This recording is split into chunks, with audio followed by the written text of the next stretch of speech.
You can turn in your scriptures to that text, Genesis 1:1 through Revelation 22:21. In other words, open the Bible anywhere you want. You're going to be inside our text this morning. And it's a little bit different than what's in your bulletin, but you'll see why in just a moment. Now, I have to tell you, this is a different start and a different sermon than what typically I have ever preached, ever in my, how many years of ministry? I haven't even counted them lately. Quite a few. 165. Yes, at least that. And it starts way back when I was a child of 7 years old. My parents bought a 20-volume set of the books of knowledge, 20 volumes, and young Chucky Green spent a lot of time reading from those books. Day in, day out, morning, night, it didn't matter. I had one of those books and I was reading it. In fact, my mom gave me all of those volumes. I have them now at home. And you can still turn pages and find where my toast and jam spilled under the pages and stuck them together. Again, 7-year-old Chucky Green.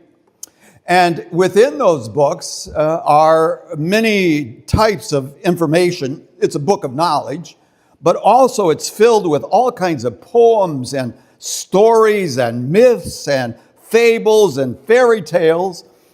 A lot of fiction to read as a boy that had points to them. It wasn't just thrown in for entertainment. There was usually a point to the story. And one of those stories that I read repeatedly through the years was a story called The Selfish Giant. I want to tell you that story this morning because more than likely, like probably 98.9% of people everywhere, you have never heard or read this story. It's from 1888, and it's about a giant who lived a long, long time ago in a land far, far away. The giant lived in this beautiful castle that was surrounded by a beautiful garden. It was the most beautiful garden in all of the land. Grass so beautiful and flowers, peach trees, and when springtime came, all the blossoms of pink and pearl. And in the autumn, rich, rich fruit. The birds would sing in the trees, and the children who would pass by would listen to them and want to go into the garden and play their games. But the giant was a mean-looking guy and very awesome to behold, and the children were afraid, so they never went into the garden. But one day, the giant decided it was time to visit some relatives. So he went down to Cornwall to visit with his friend, the ogre. And there they conversed back and forth for a long, long time. Meanwhile, back at his castle, when the children realized that the giant was no longer there, they came into the garden and played and sang and had so much fun. Every day they would gather and play in the trees and the grass and among the flowers until 7 years passed. And the giant had said everything he had to say. He wasn't really rich in conversation. 7 years later, he decided it was time to return to his castle, and he packed up and came home. And when he approached his castle, he saw the children in his garden running and laughing and playing, and he was so angry. He said, "This is my garden. Anyone can understand that. Nobody plays in it but me." And so he built a high wall all around the garden so no one can see in, and put signs on the outside of the garden fence that said, "No trespassing. Violators will be prosecuted." He was a very, very selfish giant. And the poor children had nowhere to play. They tried playing in the roads, but it was filled with hard stones. They didn't like it. They wandered around the high wall and wanted to look over and see inside, because they said, oh, how happy we were when we got to play in the garden. The winter passed and the spring came, and all over the country there were little blossoms and birds. But in the garden of the selfish giant, it remained winter. No tree blossomed, no flowers grew. One little flower peeked out his head and saw there was no children, and saw the sign on the board and just buried its head back in the ground. And the only ones who were pleased were the snow and the frost. And when they saw the spring wasn't there, they said, oh, we can live here all the year round. And so they danced and played all through the garden. And after a while, they became bored, so they said, well, let's invite the north wind to come and visit us. And so the north wind came in and blew on the garden with the frost and the snow. And after a while, he says, hey, I want my friend the hail to visit. So he called the hail in, and every day for 3 hours, the hail would fall upon the castle and pound its slate roof till many of the tiles came off. And the giant said to himself, I can't understand why the spring is so late in coming. And he would sit by his window and look out, and there was nothing but that white hail and snow and frost. Hope there would be a change soon, but the spring never came. The summer never came. The autumn gave fruit all around the castle, but not inside the garden. For the spring and the autumn and the summer said, he's too selfish. And one morning, the giant was laying awake in his bed, and he heard some lovely music he hadn't heard in so long. It was a sound almost like angels, but it was just a little songbird outside his window. And he heard the music, and he got up and he went to the window, and he heard coming through his window the most beautiful music that he had ever heard. The wind had stopped, the hail had stopped, the frost and the snow, and there was a wonderful perfume coming through the open casement. He thought to himself, oh, at last, the spring has come. And he jumped out of bed, and ran to the window, and what did he see? A most wonderful sight. All the trees were in blossom, and the children had crept in through a hole in the wall and were sitting in the branches, and they were covered with blossoms, and the birds were flying, and the flowers were looking up through the green grass and laughing. It was such a lovely scene.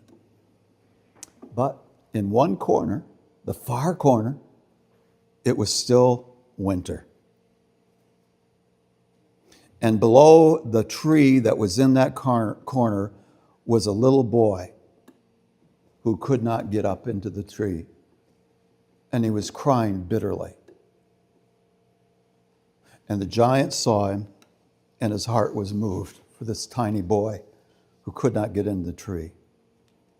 And as he came down and went into the garden, all the children ran away, and immediately the whole garden again turned to snow and hail and frost and north wind.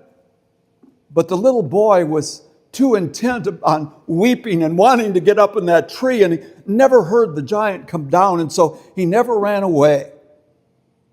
And the selfish giant was so sorry. His heart was moved. And he went and opened the front door and walked toward the corner of the garden and picked up that little boy gently with his hands and placed him in the tree. And as soon as he did, the tree broke out in blossoms, and the birds started singing, and the grass and the flowers, and the children saw that the most selfish giant wasn't mean again, and they came back into the garden, and the whole garden broke out into spring. The little boy from the tree reached down to the giant and grabbed his neck and hugged him and kissed him. Thank you. And the giant from then on, he got his great big old axe and he tore down the fence, and he opened up his garden and invited all the children in every day. And he would go outside and play with the children, but the little boy who he'd helped that day, who was special to him and really drew his love, never came back. He asked the children, "Oh, be sure to tell that boy to come back. I want to see him again." The children said, "We don't know who he is, and we don't know where he lives. We've never seen him before." So for many years, the giant enjoyed the company of the children who would come and play in his garden every day. And he would run and play with them until he became so old that he no longer could move with them. So he brought this great big old armchair out into the garden, and he would sit and watch the children play. And as the winter came, he realized that it was going to change, that the spring was just asleep and it would come back eventually. But he would still sit by the window and look out into his garden and wait for that day. And one day, as he sat there looking out, he saw something. And his eyes opened wide, and he looked, and it was a marvelous sight. In that very corner was that tree, and below it was that young boy, and the tree had broken out into white blossoms, the only tree in the garden, and flowers, and silver fruit hanging from its branches. And that little boy, and in great joy, the giant went out to the garden as fast as he could and came near to the child. And when he saw him and he drew close, suddenly his face became red and he became angry. And he said, "Who did this to you? Who harmed you?" For he saw in the boy's hands the marks of 2 nails. And he saw on his feet the marks of 2 nails. He says, "Who did this to you? I will take my big sword and I will slay them." And the child says, "No, these are wounds of love." And the giant said, "Who are you?" And the little boy said, as a strange awe fell upon the giant, and he knelt before the little boy. And he said, "You let me play once in your garden. Today, you shall come with me and play in my garden, paradise." And when the children came to play later that day, they found the giant dead, lying under the tree, all covered with white blossoms. Now, you can imagine how that story affected a 7-year-old boy. I admit it would have me crying. It didn't end like other fairy tales, and they lived happily ever after. But the reality sunk in that this story was talking about the same one that I've learned about since I was a little boy, about Jesus dying on the cross because God loves me. Now, I was surprised to learn later that story, though it was not authenticated in the books of knowledge, there was no author's name anywhere in the index or in any place that I was able to locate. But the author was a guy named Oscar Wilde, who lived in England from 1854 to 1900. He was an author, a poet, a playwright, a novelist, and a deviant, debauched eccentric who spent 2 years in hard labor because of his immoral behaviors. He had a brilliant mind, and by the evidence of this story, he must have wrestled with his conscience and the claims of Christ. In fact, he is reported to have made a profession of faith to a Catholic priest while on his deathbed. Who can know? But if a dying terrorist on a cross can be welcomed by Jesus into paradise, why not Oscar Wilde? But by the way, in case anybody is playing that game, it's a foolish gamble. Now, his story, The Selfish Giant, is my way of introducing to you salvation's story, the epic that's recorded in the pages of your Bible. Yes, from Genesis 1:1, in the beginning God, all the way through Revelation 22:21, there is the story of salvation, an epic. C.S. Lewis, who some of you may know and read some of his books, like Screwtape Letters and Mere Christianity, or the Chronicles of Narnia. Some of you are familiar with those books. He was a great mind and didn't become a Christian until later on in his journey. He called the story of the Bible the true myth. Grab onto that. The true myth. And obviously it's an oxymoron. But he found that described and told the story for him. One of the most brilliant men of the 20th century found his faith through understanding that the Bible was a true myth. And he embraced his Savior, Jesus Christ. Now, let me tell you a little bit about Clyde Staples Lewis's testimony, C.S. Lewis. He was at Oxford, already trained, already a professor, when he would gather weekly with his friends, 5 friends, including J.R.R. Tolkien. Any of you heard that name? They would gather at Clive's apartment, or they would go to a couple of pubs in the town and meet together and just talk like friends do. They called themselves the Inklings, and they continued to meet together for as long as they could. 5 friends. And they found their commonality in their shared love for literature, and especially ancient myths and some theology as well. And they would meet and critique each other's writings, like Tolkien would allow them to read the growing volumes of his trilogy, The Lord of the Rings. And C.S. Lewis would give to his friends his initial manuscripts of the Chronicles of Narnia. And they would read them, and then they would critique them. Thank you. Wouldn't you have loved to have been a fly on that wall and listened to these guys talking about their writings? I know I would have.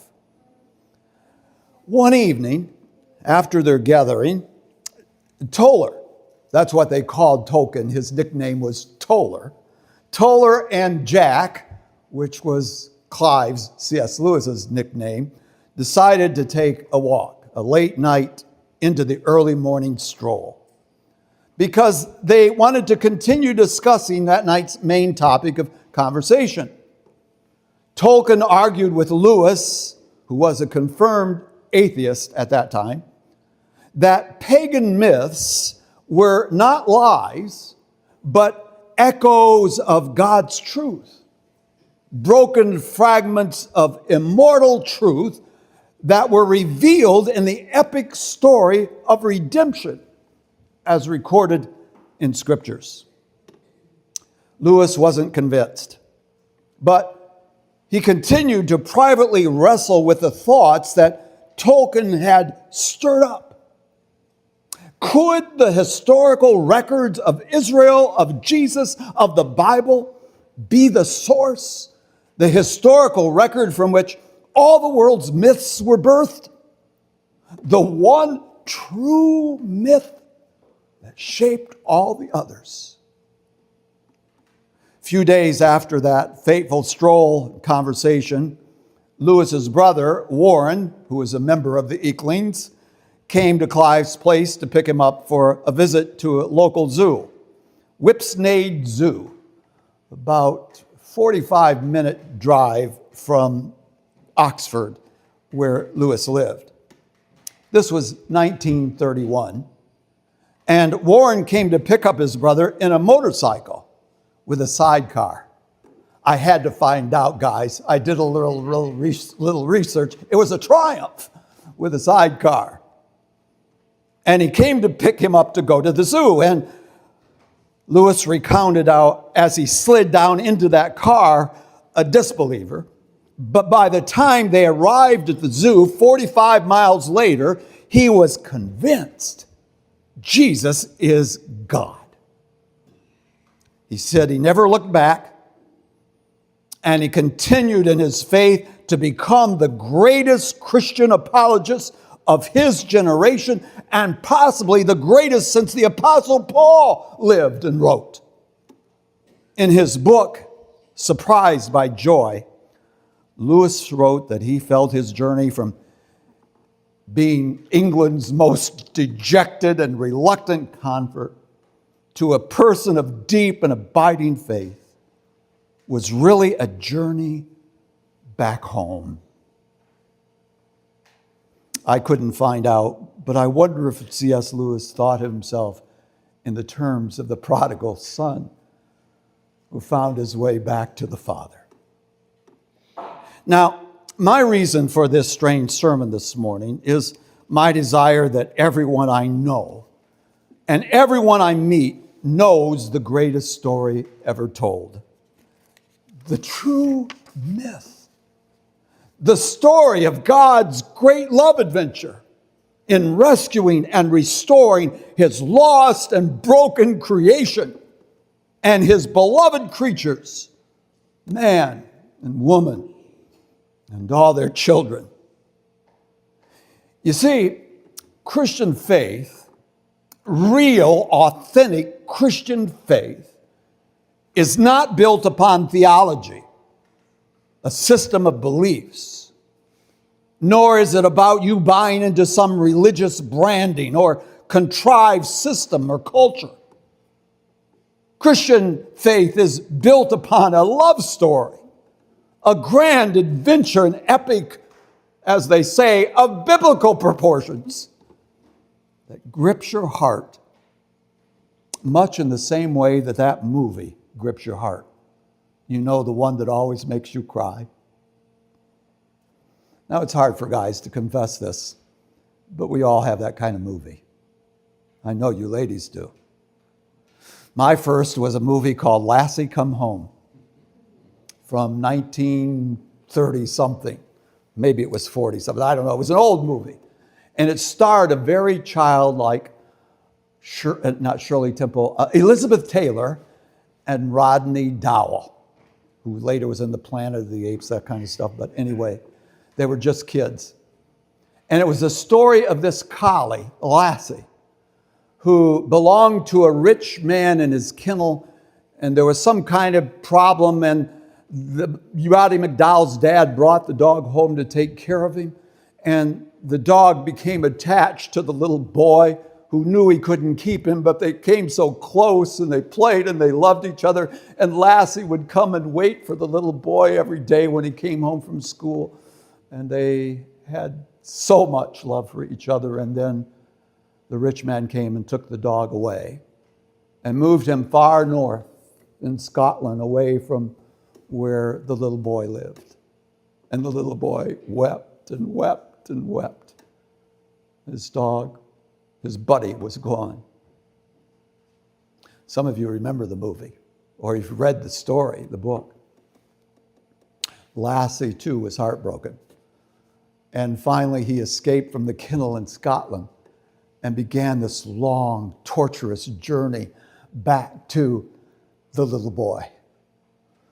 And the movie follows Lassie through the hills, all the rivers and streams and mountains and all the things and dangers that he had to endure. But finally, one day, this beautiful collie dog, all dirty, all beaten, skinny, traveled so far, he came back to where the little boy lived.